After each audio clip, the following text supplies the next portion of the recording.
केंद्र सरकार, राज्य सरकार, पीएम किसान योजना, लाडकी बहीण योजना, पीक विमा अशा अनेक महत्त्वपूर्ण अपडेट दररोज मोफत जाणून घेण्यासाठी आताच आपल्या चॅनलला सबस्क्राइब करून बेल आयकॉनला ऑलवरती सेट करून घ्या। प्रमाणीकरण बाकी 45,000 निराधार लाभार्थ्यांना मिळेना अनुदानाचा आधार, 3 महिन्यांपासून खात्यामध्ये जमा होईना अनुदानाची रक्कम। संजय गांधी निराधार योजना व श्रावणबाळ योजनेअंतर्गत निराधार लाभार्थ्यांना महिन्याला दिली जाणारी 1,500 रुपये अनुदानाची रक्कम डीबीटी प्रणालीद्वारे लाभार्थ्यांच्या खात्यामध्ये जमा केली जात आहे। याकरता लाभार्थ्यांनी आपले आधार प्रमाणीकरण करणे आता आवश्यक असणार आहे। अकोला जिल्ह्यासाठी 4.43 लाख हेक्टरसाठी लागणार 70,000 क्विंटल बियाणे, यंदाच्या खरीप हंगामासाठी कृषी विभागाचे नियोजन। अकोला जिल्ह्यातील शेतकऱ्यांना 78 कोटी रुपयाची विमा भरपाई मिळणार। प्रधानमंत्री पीक विमा योजनेअंतर्गत खरीप हंगामामध्ये अतिवृष्टी व इतर नैसर्गिक आपत्तीमुळे नुकसान झालेल्या शेतकऱ्यांना एकूण 78 कोटी रुपयांची भरपाई देण्याची प्रक्रिया सुरू असल्याची माहिती जिल्हा अधीक्षक कृषी अधिकारी कार्यालयाने दिलेली आहे। राज्यामध्ये सद्यस्थितीत पीक विमा वाटप सुरू आहे। जर तुम्हाला आतापर्यंत लाभ मिळाला नसेल तर तुमच्या जिल्ह्याचे नाव आम्हाला कमेंट करून नक्की सांगा। तसेच तुमचे काही इतर प्रश्न असतील तर तुम्ही आम्हाला व्हिडिओ खाली कमेंटद्वारे विचारू शकता, जेणेकरून आम्ही तुमच्या जिल्ह्याविषयीची माहिती अपडेट करू। राज्यामध्ये आयडल शिक्षक, शिक्षण संस्था, बँक स्थापन, गुणवत्तेच्या निकषावरती निवड, तालुका, जिल्हा विभाग आणि राज्य स्तरावरती समिती। शासनाच्या भाषा सल्लागार समितीचा हिंदी सक्तीला विरोध, 1ली ते 5वी पर्यंत त्रिभाषा धोरण रद्दची मागणी, सरकारला एकमुखी निवेदन। युतीबाबत कुठेही काहीच बोलू नका, राज ठाकरे यांच्या मनसे सैनिकांना सूचना। मनसे उद्धव सेना युतीचा विषय हा संवेदनशील, 29 एप्रिलपर्यंत कोणीही या विषयावरती बोलू नका। 5 दिवसांमध्ये आनंदी लाट, बाजारामध्ये तेजी, गुंतवणूकदारांनी कमवले 32 लाख कोटी रुपये। सेन्सेक्स 5 सत्रांमध्ये 5,531 अंकांनी वधारला, बँकांच्या शेअरने तारले परदेशी गुंतवणूकदार परतू लागले। मोदी व्हान्स यांच्यामध्ये द्विपक्षीय व्यापार करारावरती चर्चा, अमेरिकेच्या नवीन व्यापार धोरणासंबंधी भारतीय आक्षेपांचा सुद्धा उल्लेख। लाख मोलाचे नवीन दागिने परवडेना, जुने मोडण्यावरती भर, दराने गाठला उच्चांक, कमी वजनाच्या दागिन्यांची चलती। शेतमालाला कवडी मोल भाव, ग्रामीण बाजारपेठ मंदीमध्ये ऑनलाईन खरेदी वाढली, अकोट तालुक्यामध्ये बाजारपेठांवरती मंदीचे सावट। शेतकऱ्यांना तात्काळ अतिवृष्टीची मदत द्या, अन्यथा 1 मे रोजी अन्नत्याग आंदोलन करू, उन्हात महामार्गावरती आंदोलनाचा निर्धार। सोने लाख मोलाचे 1,650 रुपयांनी दर वाढून 1 लाखाच्या वरती भरारी, पुण्यामध्ये सोन्याचा दर 99,500 रुपयांवरती। दोन्ही पवार येणार एकत्र, शरद पवार यांच्या कॅबिनमध्ये शेजारी बसून अजित पवार यांनी साधला लोकांशी संवाद। पीक विमा योजनेमध्ये शेतकऱ्यांनीच लावला चुना, अजित पवार म्हणाले, दिशा कृषी उन्नतीची, शेतीच्या 5 वर्षाच्या आराखड्याचे उद्घाटन। यावेळी कृषी मंत्री माणिकराव कोकाटे पत्रकारांशी बोलताना काय म्हटले बघा, मी राज्याच्या प्रत्येक जिल्ह्यामध्ये शेतकऱ्यांच्या भेटी घेत आहे, त्यांच्याकडून येणाऱ्या सूचना लक्षात घेता त्यासाठी नवीन धोरण तयार करण्याच्या विचारामध्ये आहे। कृषी विभागाच्या यापूर्वीच्या सचिव व आयुक्तांनी काहीही काम केलेले नाही, त्यांचे कृषी विभागाकडे लक्ष नव्हते असे त्यावेळी म्हटले। कृषी क्षेत्रामध्ये AI तंत्रज्ञान वापरासाठी लवकरच धोरण, उपमुख्यमंत्री अजित पवार यांची घोषणा। केंद्र सरकारचे धोरण 1000 वर्षांनी भविष्य घडविल, पंतप्रधान नरेंद्र मोदी म्हणाले, दिल्लीमध्ये नागरी सेवा दिनानिमित्त आयोजित कार्यक्रमामध्ये प्रतिपादन। ओबीसींच्या घरकुल योजनेला घर, 3 वर्षांमध्ये 10 लाख घरांचा मास्टर प्लॅन गेला फेल, इतर मागास प्रवर्गामधील बेघरांची फरफट सुरू।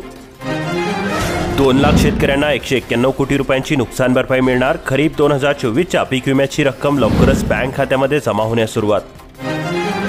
शेतकऱ्यांच्या न्याय हक्कासाठी रस्त्यावरती उतरू, शेतकरी स्वाभिमानी संघटनेचे नेते राजू शेट्टी यांची ग्वाही। अनुदानासाठी 2 वर्षांपासून शेतकऱ्यांची हेलपाटे सुरू, लाभार्थी शेतकऱ्यांची बिकट अवस्था, स्वखर्चामधून केले विहिरींचे बांधकाम सुरू। वाळू धोरण जाहीर, पर्यावरण विभागाच्या मान्यतेनंतर वाळू घाटांचा होणार लिलाव, अकोला जिल्ह्यामध्ये 37 वाळू घाटांचा लिलाव प्रस्तावित। बुलढाणा जिल्ह्यामध्ये गेल्या 42 वर्षांमध्ये 150 पटीने वाढले शेतजमिनीचे भाव, प्रति व्यक्ती 0.91 एकरच शेती उपलब्ध, डॉक्टर, शासकीय अधिकारी, बिल्डरसह व्यावसायिकांनी वाढवले भाव। बोगस बियाणे विक्रीवरती भरारी पथकाचा वाच, खरीप हंगामाची कृषी विभागाकडून तयारी पूर्ण। शेतीपूरक व्यवसाय करायचा आहे, अनुदानासाठी तुम्ही अर्ज केला का? बुलढाणा जिल्ह्यामध्ये राष्ट्रीय फलोत्पादन अभियान योजनेअंतर्गत अर्ज सुरू, महाडीबीटी पोर्टलवरती अर्ज सादर करण्याची अंतिम संधी। 2 लाखांच्या वरती रोख व्यवहार, आयकरला फोन जाणार, दुय्यम निबंधक कळविणार आयकर विभागाला माहिती। तीव्र उष्णतेचा फटका, दुग्ध व्यवसाय अडचणीमध्ये, जनावरांवर सुद्धा उष्णतेचा परिणाम, उत्पादनामध्ये मोठी घट। 491 सरपंच पदाचे आरक्षण ठरले, आता ग्रामीण राजकारण तापणार, आरक्षण सोडतीमुळे काही खुशी तर काही गमची स्थिती, इच्छुक लागणार कामाला, थेट जनते म्हणून सरपंच निवडला जाणार। सिंचन विहिरीचे अनुदान रखडले। केंद्र सरकारकडून कुशल आणि अकुशल दोन्ही प्रकारच्या अनुदानासाठी अनुक्रमे 4 कोटी आणि 6 कोटी रुपये मागण्यात आलेले आहेत। कुशल अनुदान हे 2 दिवसांमध्ये मिळेल, त्यानंतर अकुशल अनुदान मिळवण्याची प्रक्रिया ही सुरू करण्यात येईल। शेतीसंबंधी जोडधंदा हवाय मग पशुसंवर्धनच्या योजनांचा लाभ घ्या। 10 ते 50 लाख रुपयांपर्यंत मिळणार अनुदान। मालेगाव जिल्ह्यातील शेतकरी पीक विम्यापासून वंचित, स्वाभिमानी शेतकरी संघटनेचे ठिय्या आंदोलन। 10 दिवसानंतर लिलाव। वाशिम बाजारामध्ये हळदीची आवक घटली। सध्या स्थितीमध्ये हळदीला काय दर मिळाला बघा। कांडी हळद 14,660 रुपये तर गट्टू हळद 13,550 रुपये प्रति क्विंटलचा दर मिळाला। वाशिम जिल्ह्यामधील ग्राहकांनी वीज बिल थकवले। 162 घरांचे कनेक्शन तोडले। महावितरणची धडक कारवाई, थकबाकी 41 कोटी रुपयांवरती। माढ्यामध्ये टँकरसाठी पहिला प्रस्ताव दाखल। होडे कव्हे पाणीपुरवठा 6 वर्षांपासून बंद। सिंचन योजना बंद असल्याने तालुक्यामधील अनेक गावांना पिण्याच्या पाण्याचा झडा पोहोचू लागला। उष्णतेच्या तडाख्याचा भाजीपाल्यावरती परिणाम। लसूण, गवार, लिंबू गेले 100 पार। कोबी फ्लावर 10 रुपयांनी महागले। मालेगावला शिधापत्रिकांसह पाणी टंचाईच्या प्रश्नावरती चर्चा। मंत्री दादा भुसे यांच्या विभाग प्रमुखांना कामे तातडीने मार्गी लावण्याच्या सूचना। किरीट सोमय्या भेटीसाठी म्हणून आले आणि बैठक घेऊन गेले। विभागीय आयुक्तांची 1.25 तास भेट। मराठवाड्यामधील बहुतांश तालुक्यामध्ये बांगलादेशींचे वास्तव्य। छत्रपती संभाजीनगर 15 कोटीमधून तात्पुरता उपाय करा, भूसंपादन नंतर तयार करा।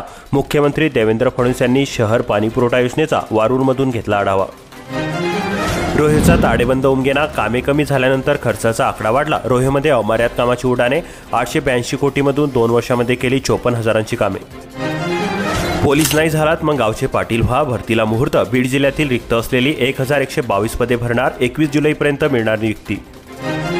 तुमच्या मुलांची शाळा बोगस तर नाही ना, या कागदपत्राची तुम्ही तपासणी केली का?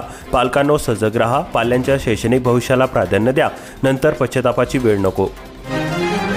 311 कोटी रुपयांची अर्थसंकल्पीय तरतूद, आता निधीची प्रतीक्षा। जिल्हा नियोजन समिती मंजूर, तरतुदीमध्ये कामे होणार, लवकरच होऊ शकते बैठक संपन्न। कर्जमाफी देऊन लागवड खर्चाच्या तुलनेमध्ये शेतमालाला भाव द्या, पाशा पटेल यांच्याकडे मांडला प्रश्न। पाथरी तालुक्यामध्ये केवळ 62,000 शिधापत्रिकांची केवायसी पूर्ण। 30 एप्रिलपर्यंत 30,876 लाभार्थ्यांचे केवायसी पूर्ण करण्याचे निर्देश। आपले सरकार सेवा केंद्राची संख्या होणार दुप्पट। सध्या जालना जिल्ह्यामध्ये 561 आपले सरकार केंद्र कार्यरत। उन्हाची तीव्रता वाढल्यामुळे पिकेही लागले करपू। परतूर तालुक्यामध्ये मुबलक पाणी असताना सुद्धा फळबागांसह पिके जळतायत। विद्यार्थ्यांना 26 एप्रिलला तर शिक्षकांना 3 मे पासून लागणार उन्हाळी सुट्ट्या। अंतिम सत्र परीक्षा 25 एप्रिलला संपणार। 15 जूनपासून शाळा सुरू होणार। आयुष्यमान कार्ड महत्त्वाचे, 10 लाखांपर्यंत मिळणार उपचार। आयुष्यमान भारत समितीचे अध्यक्ष डॉक्टर ओमप्रकाश शेट्टे यांच्याकडून माहिती। यंदा खरीपामध्ये कपाशीची क्षेत्रवाढ, सोयाबीन महागणार। सलग नापिकी, सरासरी उत्पन्न कमी असल्याचा बसणार फटका।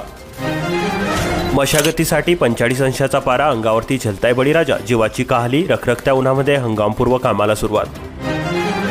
सलोका योजनेत 2 वर्षांची मुदतवाढ, जमिनीचे वाद मिटल्यास शुल्क माफ होणार। मुद्रांक सवलत 1 जानेवारी 2027 पर्यंत लागू असणार। अत्यल्प शुल्क भरून करता येणार दस्त नोंदणी। बांधकाम साहित्य महागल्याने घरकुल लाभार्थी अडचणीमध्ये, बांधकाम करायचे तरी कसे? गोंदिया जिल्ह्यामध्ये 44,000 घरकुलांचे बांधकाम सुरू। बोगस बियाणे विक्री केल्यास होणार कारावास, पक्के बिल नसल्यास नुकसान भरपाई सुद्धा मिळणार नाही। शेतकऱ्यांनो घ्या काळजी। संशोधन शिष्यवृत्तीस मिळेना सारथी, शिष्यवृत्ती रखडली। 2000 PhD संशोधकांना 6 महिन्यांच्या रकमेची प्रतीक्षा। नव्याने पात्र ठरणाऱ्या लाडक्या बहिणींना केव्हा मिळणार लाभ? 13 लाखांवरती महिला ठरल्या अपात्र। काजूच्या झाडावरती रोगाचा प्रभाव, फवारणी ही निष्प्रभ। कीटकनाशक फवारणीला दाद न देणाऱ्या फळमाशीमुळे 70% पीक वाया। अशाच प्रकारच्या महत्त्वपूर्ण ताज्या बातम्या दररोज जाणून घेण्यासाठी आताच आपल्या चॅनलला सबस्क्राईब करून बेल आयकॉनला ऑलवरती सेट करून घ्या आणि हा व्हिडिओ तुमच्या जवळील शेतकरी मित्रांपर्यंत जास्तीत जास्त शेअर करा।